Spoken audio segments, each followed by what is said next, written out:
% of drugs sold in the Kenyan market are either substandard or counterfeit, a time bomb risking the lives of millions of Kenyans.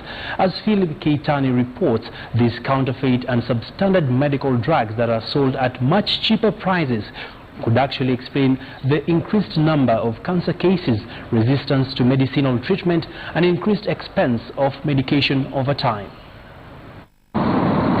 That Kenya is an open economy comes with merits and demerits in equal measure. The last few years have seen an influx in substandard and counterfeit goods into the country.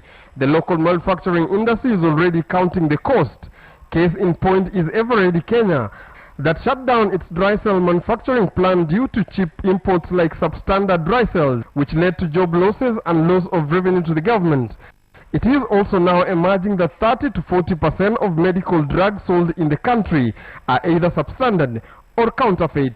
The medicines which are mostly counterfeited, of course, are the ones which are going to give you more profit margins, and those are the branded medicines.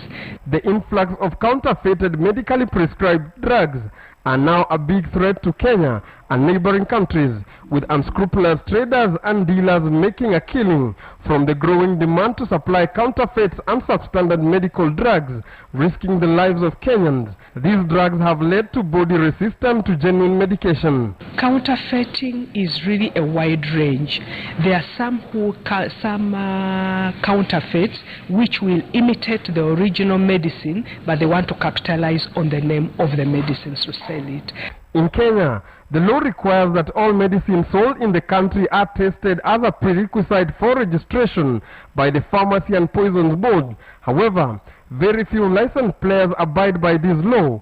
Counties with their limited budgets, they focus more on the price of the medicine as compared to the quality of the medicines. However, efforts are being made through the Mission for Essential Drugs and Supplies (MED) that are set up the WHO standard laboratory to test drugs before distribution. The Mission for Essential Drugs and Supplies Lab is currently serving more than 10 countries in East and Central Africa. Philip Keitani, KTN News. Many thanks, Philip. Of course, pertinent